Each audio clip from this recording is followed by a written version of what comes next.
El proyecto de ley de bases y puntos de partida para la libertad de los argentinos que promueve el gobierno de Javier Milei desregula el sector privado y reduce el tamaño del Estado. Pero ¿también recorta impuestos? Veámoslo.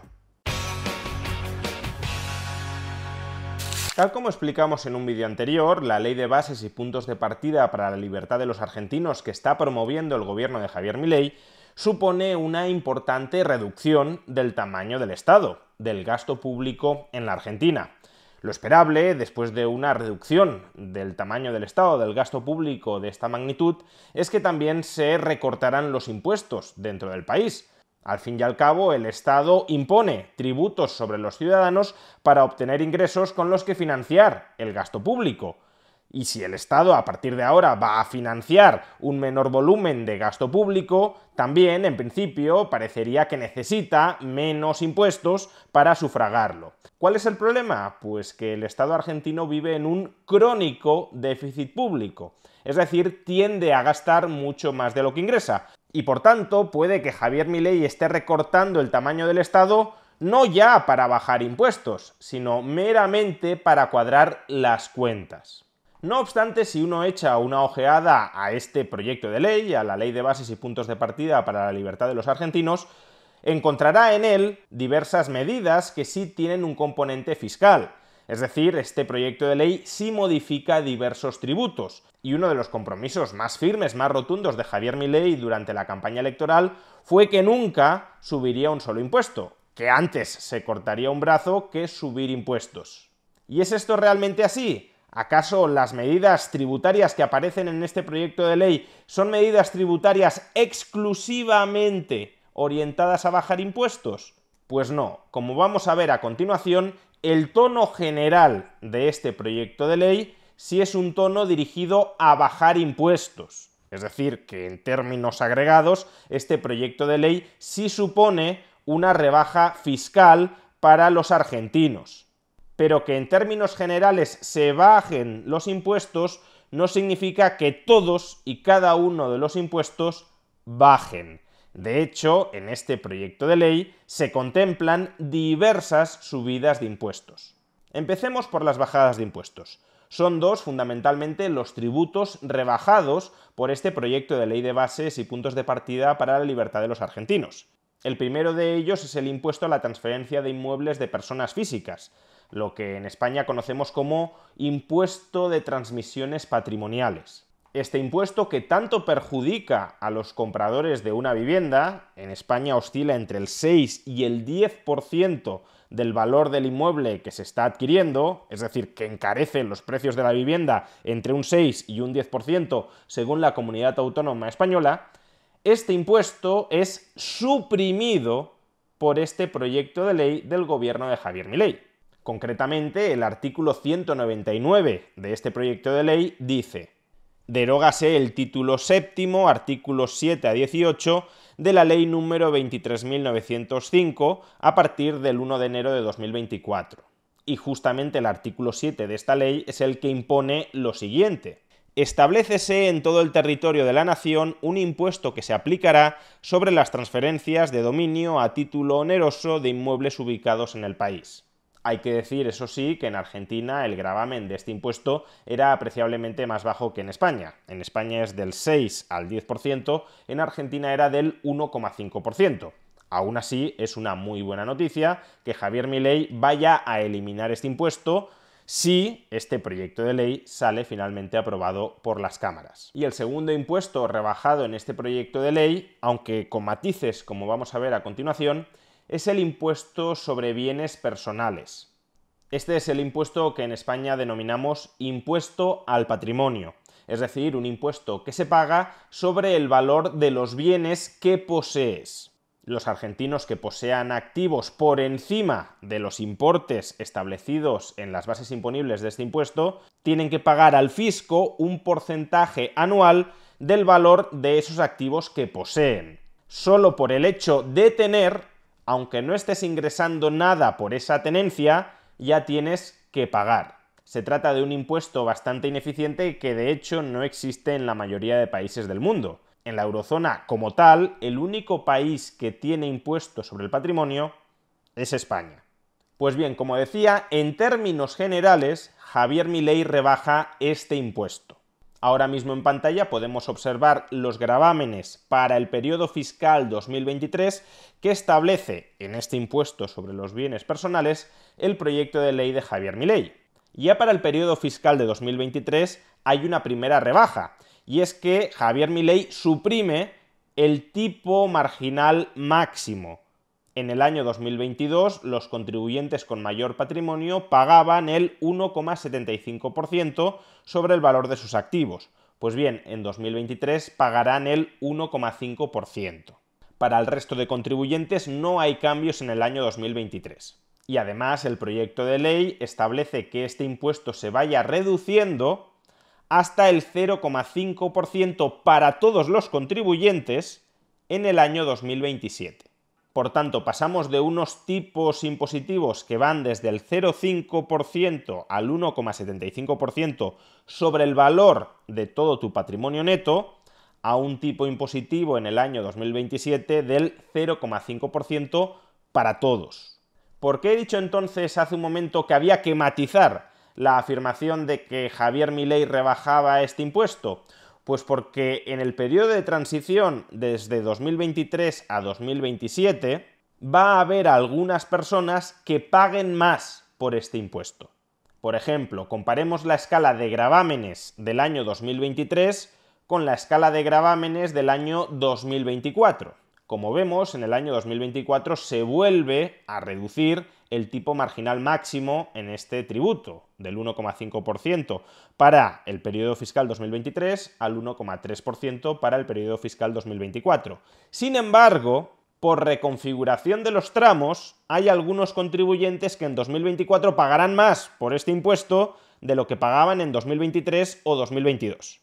Por ejemplo, aquellos argentinos que tenían en el año 2023 un patrimonio neto entre 13,6 millones de pesos y 29,6 millones de pesos, que aunque pueda sonar mucho, estamos hablando de un patrimonio neto que oscila entre unos 10.000 y 25.000 euros, esos argentinos en el año 2023 o en el año 2022 soportaban un tipo impositivo del 0,75%, sobre, repito, el valor de su patrimonio neto. Y en cambio, en 2024 tendrán que pagar un 1%. Y a su vez, aquellos argentinos con un patrimonio neto entre 29,6 millones de pesos y 82,1 millones de pesos, que en el año 2023 soportaban un gravamen del 1%, en el año 2024 soportarán uno del 1,1%. Por tanto, durante 2 o 3 años, algunos argentinos sí van a pagar más en concepto de impuesto sobre bienes personales.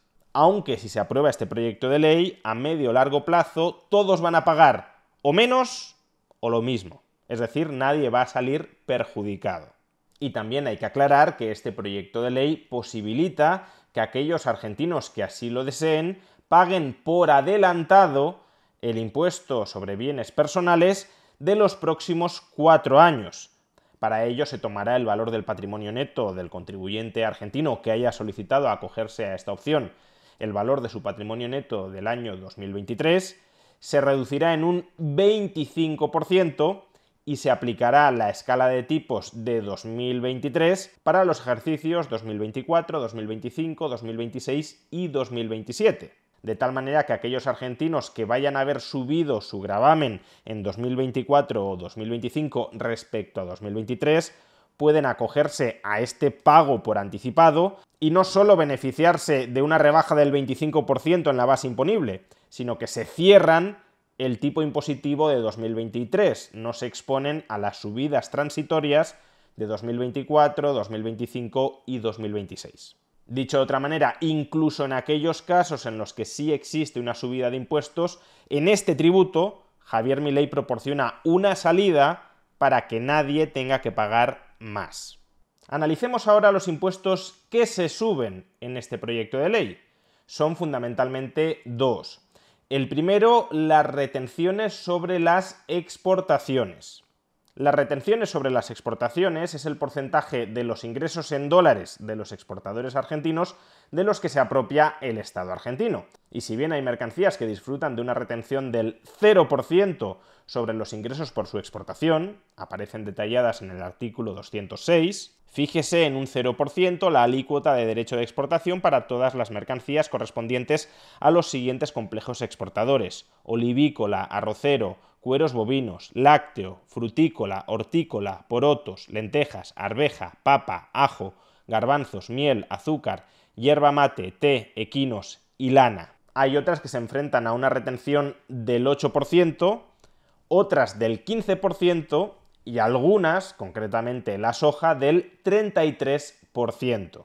Las que sufrirán una retención del 8% aparecen reguladas en el artículo 205, concretamente el complejo vitivinícola y el aceite esencial del limón, y todas las demás que no hemos mencionado en los artículos 205 y 206, su exportación estará gravada con una retención del 15%, salvo la soja, que será del 33%.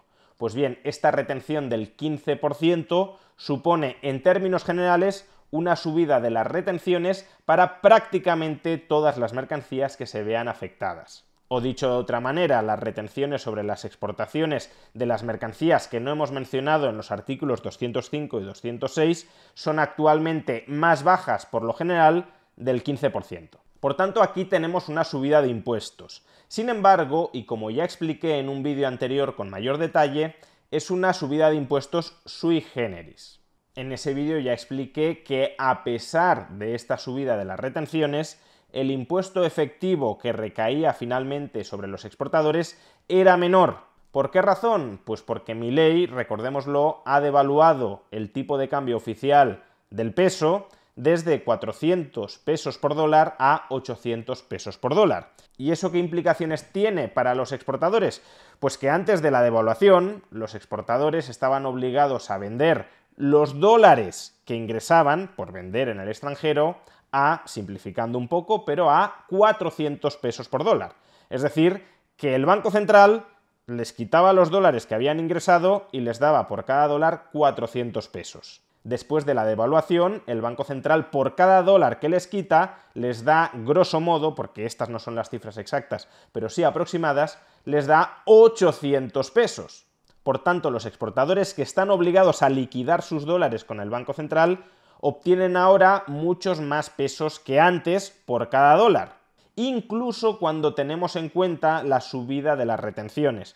Por tanto, en realidad, con la subida de las retenciones que contiene este proyecto de ley, lo que está diciendo Javier Milei es lo siguiente: señores exportadores, después de la devaluación del peso frente al dólar, devaluación que yo he aprobado para sincerar el tipo de cambio, ustedes van a tener unos beneficios extraordinarios, van a ganar más dinero que antes. Pues bien, una parte de ese mayor dinero que van a ganar como consecuencia de la devaluación del peso, me lo quedo yo como Estado. El efecto conjunto de devaluación más subida de las retenciones da lugar a una presión fiscal sobre los exportadores que es menor a la que se derivaría de no devaluar y no subir las retenciones. Por tanto, como digo, sí, es una subida de impuestos porque se suben las retenciones, pero el impuesto efectivo que va a recaer sobre los exportadores con esta subida de retenciones y tras la devaluación va a ser inferior al que recaía sobre ellos antes del gobierno de Javier Milei. Por tanto, ya digo, es una subida de impuestos, sí, pero sui generis. Donde sí hay, en segundo lugar, una incuestionable subida de impuestos es en los impuestos que recaen sobre los cigarrillos. El artículo 190 de este proyecto de ley dice lo siguiente: sustitúyese el artículo 15 de la Ley de Impuestos Internos, ley número 24.674, por el siguiente: los cigarrillos, tanto de producción nacional como importados, tributarán sobre el precio de venta al consumidor, inclusive impuestos, excepto el impuesto al valor agregado, un gravamen de 73%. En la actualidad, este gravamen está en el 70%. Por consiguiente, si bien no es una subida de impuestos brutal, sí es una subida de impuestos. Por tanto, dos impuestos que se reducen y dos impuestos que se incrementan con este proyecto de ley. Si bien, y una vez consideramos el resto de circunstancias, la devaluación, uno de esos dos impuestos que se incrementan, las retenciones sobre las exportaciones, en el fondo no genera una mayor presión fiscal sobre los exportadores. En términos generales, por consiguiente, este proyecto de ley baja los impuestos a los argentinos y además también contiene dos provisiones que son muy positivas de cara a la transparencia fiscal, es decir, a que los argentinos adquieran conciencia del atraco tributario al que están siendo sometidos. Así, la sección séptima de este proyecto de ley, titulada Régimen de transparencia fiscal al consumidor, contiene dos artículos que pretenden volver más transparentes los impuestos pagados por los contribuyentes. Así, el primero de esos dos artículos, el artículo 208, establece lo siguiente. Sustitúyese el primer párrafo del artículo 39 de la Ley del Impuesto al Valor Agregado, texto ordenado en 1997 y sus modificaciones, por el siguiente. Cuando un responsable inscrito realice ventas, locaciones o prestaciones de servicios gravadas a consumidores finales, deberá discriminar en la factura o documento equivalente el gravamen que recae sobre la operación. Es decir, que en todos los tickets de compra deberá aparecer cuál es el precio de un producto antes de IVA, antes del impuesto sobre el valor añadido, y cuál es el IVA que recae sobre esa operación. En otras palabras, cuál es el precio que cobraría ese vendedor si no existiera el impuesto sobre el valor añadido y cuál es el precio que termina pagando el consumidor como consecuencia de la voracidad fiscal del Estado. Y a su vez, el segundo de los artículos de esta sección, el artículo 209, decreta lo siguiente. En la publicidad de las prestaciones o servicios de cualquier tipo en los niveles nacional, provincial, municipal y de la Ciudad Autónoma de Buenos Aires que sean de libre acceso o atención por parte de los ciudadanos, no podrá utilizarse la palabra gratuito o similares, debiéndose aclarar que se trata de una prestación o servicio de libre acceso solventado con los tributos de los contribuyentes. Esto lo podríamos equiparar a una especie de regulación contra la publicidad engañosa por parte del Estado.